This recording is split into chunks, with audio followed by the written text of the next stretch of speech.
ಇವರೆಲ್ಲ ನೋಡಿ ಒಂದೇ ಒಂದು ಸಣ್ಣ ಕ್ಲೂವನ್ನ ನೀಡದೆ ಹಗಲೇ 7 ಕೋಟಿ 11 ಲಕ್ಷ ರೂಪಾಯಿ ದರೋಡೆ ಮಾಡ್ತಾರೆ ಅಂತಂದ್ರೆ ಎಷ್ಟು ದಿನಗಳಿಂದ ಈ ಪ್ಲಾನ್ ಅನ್ನ ಮಾಡಿದ್ರು. ಒಂದು ರೀತಿ ಇದು ಪೊಲೀಸರಿಗೆ ಸವಾಲಾಗ್ಬಿಟ್ಟಿದೆ ಈ ದರೋಡೆ ಪ್ರಕರಣ. ಸಿಎಂಎಸ್ ಸಂಸ್ಥೆ ಸಿಬ್ಬಂದಿಯ ಮೇಲೂ ಕೂಡ ಸಹಜವಾಗಿ ಅನುಮಾನ ಮೂಡುತ್ತೆ. ಯಾಕಂದ್ರೆ ಇಷ್ಟು ಈಸಿಯಾಗಿ ಕೋಟಿ ದುಡ್ಡನ್ನ ಹಗಲೇ ಹೊಡೆಯೋದಕ್ಕೆ ಸಾಧ್ಯನಾ? ಮಧ್ಯಾಹ್ನ 12:21ಕ್ಕೆ HDFC ಬ್ಯಾಂಕ್ನಿಂದ ಹಣ ಸಂಗ್ರಹ ಮಾಡಿದ್ರು.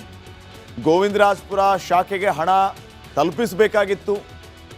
ಮಧ್ಯಾಹ್ನ 12:35 ಸುಮಾರಿಗೆ 7-8 ಜನರಿಂದ ಈ ದರೋಡೆ ಕೃತ್ಯ ನಡೆಯಿತು. ಜಸ್ಟ್ 7 ನಿಮಿಷ, 7 ನಿಮಿಷದಲ್ಲಿ 7 ಕೋಟಿ 11 ಲಕ್ಷ ರಾಬರಿ. ಮಧ್ಯಾಹ್ನ 1:16 ಸಿಎಂಎಸ್ ಕಸ್ಟೋಡಿಯನ್ಗೆ ಕರೆ ಮಾಡ್ತಾರೆ. 35 ನಿಮಿಷ ತಡವಾಗಿ ಕರೆ ಮಾಡ್ತಾರೆ ಇದೇ ಸಿಎಂಎಸ್ ಸಿಬ್ಬಂದಿಯವರು. ಘಟನೆ ಆಗಿ 35 ನಿಮಿಷ ಲೇಟ್ ಆಗಿ ಯಾಕೆ ಕರೆ ಮಾಡಿದ್ರು? ಅವಾಗಲೇ ತಿಳಿಸ್ಬೇಕಾಗಿತ್ತು ಈ ವಿಚಾರವನ್ನ. ಆದರೆ ಅವ್ರು ಯಾರು ಕೂಡ ಇದ್ರ ಬಗ್ಗೆ ತಲೆ ಕೆಡಿಸ್ಕೊಳ್ಳಿಲ್ವಾ ಅಥವಾ ಫೋನ್ ಮಾಡುವಂಥ ಪರಿಸ್ಥಿತಿಯಲ್ಲಿ ಅವ್ರು ಇರಲಿಲ್ವಾ? ವಾಹನ ಭದ್ರತೆಗೆ ಗನ್ ಬಳಸಲಿಲ್ಲ ಇಬ್ಬರು ಗನ್ಮ್ಯಾನ್ಗಳು. ಕೈಯಲ್ಲಿ ಗನ್ ಇರುತ್ತೆ, ಪ್ರತಿರೋಧ ಒಡ್ಲಿಲ್ಲ. ಸಿಎಂಎಸ್ ವಾಹನದಲ್ಲಿದ್ದ CCTV DVR ಕೂಡ ನಾಪತ್ತೆ. ಹೆಂಗಿದು? ಅನುಮಾನ ಮೂಡಲ್ವಾ? ಸಿಎಂಎಸ್ ವಾಹನದ ಕೀ ತೆಗೆದುಕೊಂಡು ರಾಬರ್ಸ್ ಪರಾರಿಯಾಗಿದ್ದಾರೆ. ಪರಪ್ಪನ ಅಗ್ರಹಾರದಿಂದಲೇ ರಾಬರಿಗೆ ಸ್ಕೆಚ್ ಹಾಕಿದ್ರ ನೋಡಿ. ಇಲ್ಲಿ ಪರಪ್ಪನ ಅಗ್ರಹಾರದ ಲಿಂಕ್ ಕೂಡ ಬರ್ತಾ ಇದೆ. ಜೈಲಲ್ಲಿ ಪರಿಶೀಲನೆ ನಡೆಸಿದ್ದಾರೆ ಪೊಲೀಸ್ ಅಧಿಕಾರಿಗಳು. 50ಕ್ಕೂ ಹೆಚ್ಚು ಪೊಲೀಸರಿಂದ ನಿರಂತರವಾಗಿ ಶೋಧ ನಡೀತಾ ಇದೆ. ಎಲ್ಲಿ ಹೋದ್ರು, ಏನ್ ಮಾಡ್ತಾ ಇದ್ದಾರೆ? ಆ 7 ಕೋಟಿ ರೂಪಾಯಿಯಲ್ಲಿ ಬೆಂಗಳೂರಿನಲ್ಲಿ ಹಗಲೇ 7 ಕೋಟಿ ರೂಪಾಯಿ ಹೊಡಿತಾರೆ ಅಂತಂದ್ರೆ ಇದು ಹೆಂಗ್ ಸಾಧ್ಯ? ಎಲ್ಲ ಶಾಮೀಲಾಗಿ ಪೂರ್ವ ನಿಯೋಜಿತವಾಗಿ ಇದನ್ನ ಮಾಡಿದ್ರ ಅನ್ನುವಂಥ ಪ್ರಶ್ನೆಯೂ ಕೂಡ ಇದೆ. ಪೊಲೀಸರಂತೂ ತನಿಖೆಯನ್ನ ಮಾಡ್ತಾ ಇದ್ದಾರೆ. ಶೀಘ್ರಾತಿ ಶೀಘ್ರ ಈ ದರೋಡೆಕೋರರನ್ನ ಮಟ್ಟ ಹಾಕ್ತಾರೆ ಅನ್ನೋ ವಿಶ್ವಾಸವೂ ನಮಗಿದೆ. ನೋಡೋಣ ಏನಾಗುತ್ತೆ ಅಂತ. ಇವರೆಲ್ಲ ನೋಡಿ ಒಂದೇ ಒಂದು ಸಣ್ಣ ಕ್ಲೂವನ್ನ ನೀಡದೆ ಹಗಲೇ 7 ಕೋಟಿ 11 ಲಕ್ಷ ರೂಪಾಯಿ ದರೋಡೆ ಮಾಡ್ತಾರೆ ಅಂತಂದ್ರೆ ಎಷ್ಟು ದಿನಗಳಿಂದ ಈ ಪ್ಲಾನ್ ಅನ್ನ ಮಾಡಿದ್ರು. ಒಂದು ರೀತಿ ಇದು ಪೊಲೀಸರಿಗೆ ಸವಾಲಾಗ್ಬಿಟ್ಟಿದೆ ಈ ದರೋಡೆ ಪ್ರಕರಣ. ಸಿಎಂಎಸ್ ಸಂಸ್ಥೆ ಸಿಬ್ಬಂದಿಯ ಮೇಲೂ ಕೂಡ ಸಹಜವಾಗಿ ಅನುಮಾನ ಮೂಡುತ್ತೆ. ಯಾಕಂದ್ರೆ ಇಷ್ಟು ಈಸಿಯಾಗಿ ಕೋಟಿ ದುಡ್ಡನ್ನ ಹಗಲೇ ಹೊಡೆಯೋದಕ್ಕೆ ಸಾಧ್ಯನಾ? ಮಧ್ಯಾಹ್ನ 12:21ಕ್ಕೆ HDFC ಬ್ಯಾಂಕ್ನಿಂದ ಹಣ ಸಂಗ್ರಹ ಮಾಡಿದ್ರು. ಗೋವಿಂದರಾಜಪುರ ಶಾಖೆಗೆ ಹಣ ತಲುಪಿಸಬೇಕಾಗಿತ್ತು.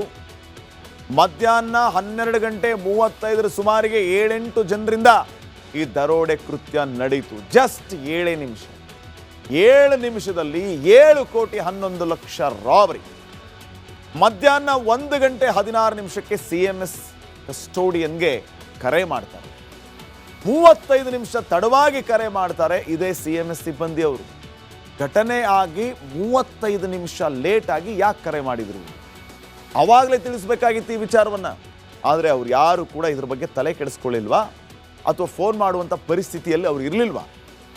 ವಾಹನ ಭದ್ರತೆಗೆ ಗನ್ ಬಳಸಲಿಲ್ಲ ಇಬ್ಬರು ಗನ್ಮ್ಯಾನ್ಗಳು. ಕೈಯಲ್ಲಿ ಗನ್ ಇರುತ್ತೆ, ಪ್ರತಿರೋಧ ಒಡ್ಲಿಲ್ಲ. ಸಿಎಂಎಸ್ ವಾಹನದಲ್ಲಿದ್ದ CCTV DVR ಕೂಡ ನಾಪತ್ತೆ. ಹೆಂಗಿದು? ಅನುಮಾನ ಮೂಡಲ್ವಾ?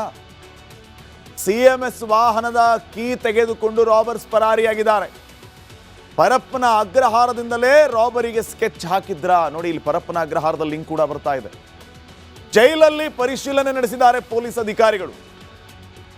50ಕ್ಕೂ ಹೆಚ್ಚು ಪೊಲೀಸರಿಂದ ನಿರಂತರವಾಗಿ ಶೋಧ ನಡೀತಾ ಇದೆ. ಎಲ್ಲಿ ಹೋದ್ರು, ಏನ್ ಮಾಡ್ತಾ ಇದ್ದಾರೆ? ಆ 7 ಕೋಟಿ ರೂಪಾಯಿಯಲ್ಲಿ ಬೆಂಗಳೂರಿನಲ್ಲಿ ಹಗಲೇ 7 ಕೋಟಿ ರೂಪಾಯಿ ಹೊಡಿತಾರೆ ಅಂತಂದ್ರೆ ಇದು ಹೆಂಗ್ ಸಾಧ್ಯ?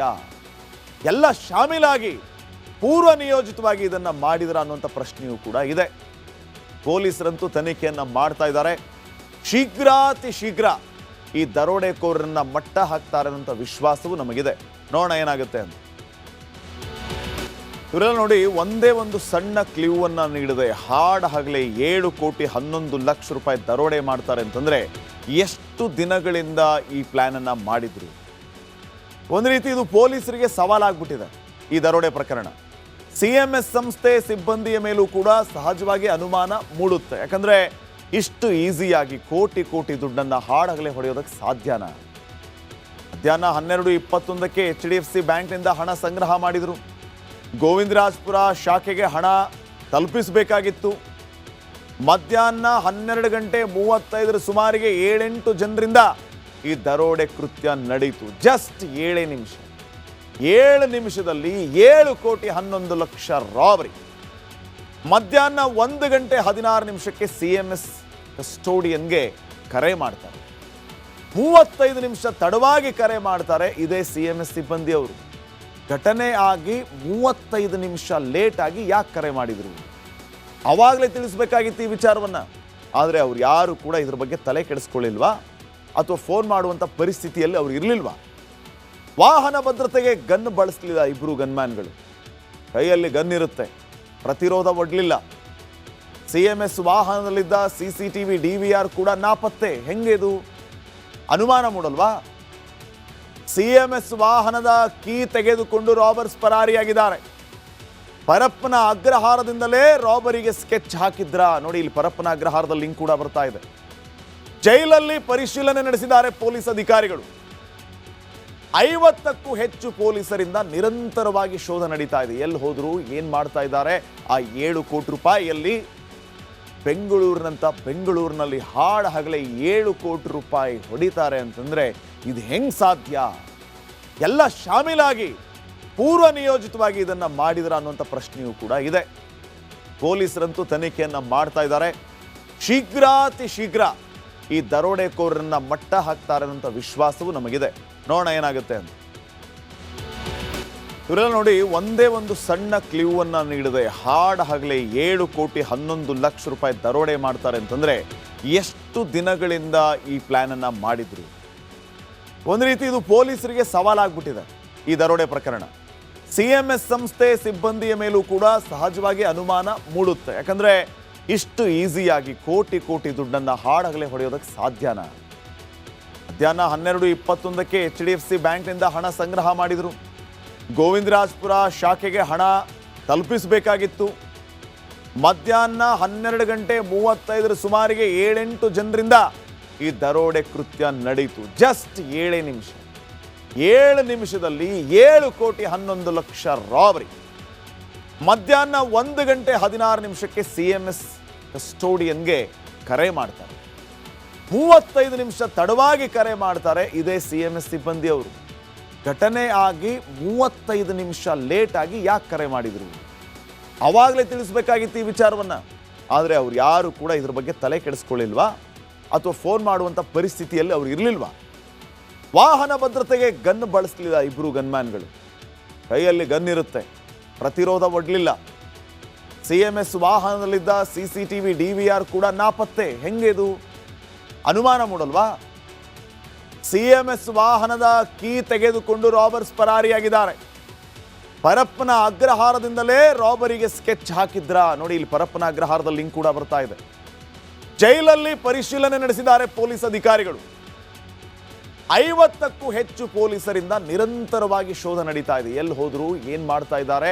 ಆ 7 ಕೋಟಿ ರೂಪಾಯಿಯಲ್ಲಿ ಬೆಂಗಳೂರಿನಲ್ಲಿ ಹಾಡ ಹಗಲೇ 7 ಕೋಟಿ ರೂಪಾಯಿ ಹೊಡಿತಾರೆ ಅಂತಂದ್ರೆ ಇದು ಹೆಂಗ್ ಸಾಧ್ಯ?